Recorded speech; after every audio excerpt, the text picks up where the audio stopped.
Buenas tardes, amigos televidentes. Con ustedes, de nuevo, soy Dr. Sergei Krutko del Centro Médico Nazaret de Heredia de Costa Rica. Muchas gracias a Penélope para permitirnos continuar con nuestros programas que nos abren un poco más la visión, conocimiento, que nos trae algunas informaciones nuevas, importantes. Y el día de hoy tal vez tengo un tipo de información bastante nueva, como dicen a veces en los medios de confusión, la información frita.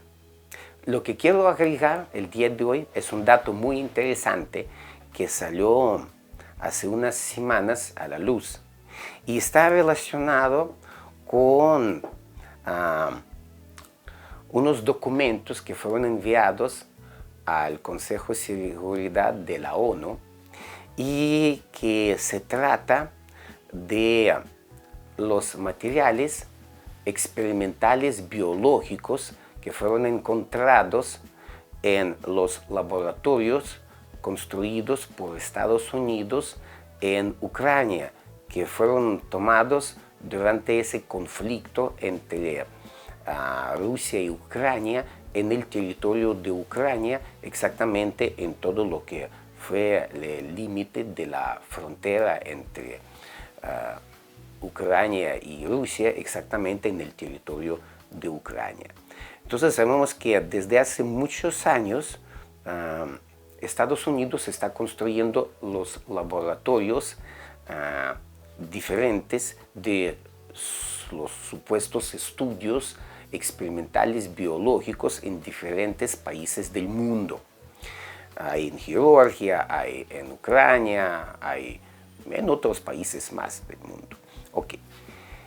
El material que salió fue muy interesante y yo especialmente estuve buscando en internet y encontré hasta un discurso de subsecretaria del Estado de Estados Unidos, de Victoria Nuland, que en el Senado, cuando estuvieron preguntando, sí tenía que reconocer que a pesar que la mayoría de los materiales fueron eliminados antes de que las tropas de Rusia se apoderaron de ellos, pero algunos, como ella dijo, los materiales biológicos experimentales sí fueron tomados por el ejército ruso.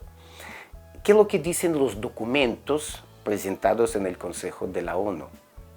Dicen muchas cosas. Primero, tal vez lo que la mayoría de las cosas no nos sorprende tanto, más que todo sobre enorme cantidad de diferente tipo de los gérmenes que están consideradas como armas biológicas, y eso es asunto político, todo ese tipo de la violación de los acuerdos que hace Estados Unidos para distribuir ese tipo de los gérmenes.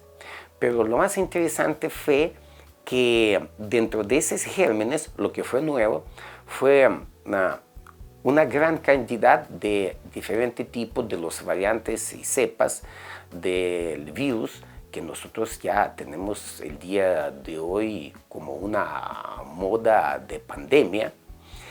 Y aparte de esto, que dentro de esos laboratorios había un montón de casi pequeños parques zoológicos donde estuvieron cultivando o donde estuvieron manteniendo a los diferentes tipos de los pájaros, murciélagos, insectos y otro tipo de los animales. Y exactamente los murciélagos, que sabemos muy bien, supuestamente, según los reportes anteriores, fueron animales que estuvieron realizando que estuvieron provocando la transmisión de ese virus que empezó supuestamente ahí en China en 2019. Todo ese tipo de los animales, los pájaros, los murciélagos, fueron bien numerados y había muchos documentos y diferente tipo de monitoreo de esos animales, porque todo ese tipo de aves y murciélagos fueron los aves que dentro de su ritmo biológico de vida tienen tienen muchas migraciones. Son aves migratorios que migran durante las diferentes épocas. Por ejemplo, en el verano están en el norte de Europa, en los países escandinavos, Bielorrusia, Rusia, por ejemplo. Y en el periodo de lo que es el invierno europeo van hacia el sur, hacia Oriente Medio, hacia África, Egipto y otros países más. De lo que dice el reporte, que exactamente ese tipo de los animales fueron registrados y fueron exactamente utilizados para realizar el traslado de los gérmenes según la época hacia la dirección que se puede programar conociendo bien ese tipo de los movimientos migratorios masivos de ese tipo de los animales. Y de ahí yo mismo empecé a preguntarme, qué interesante.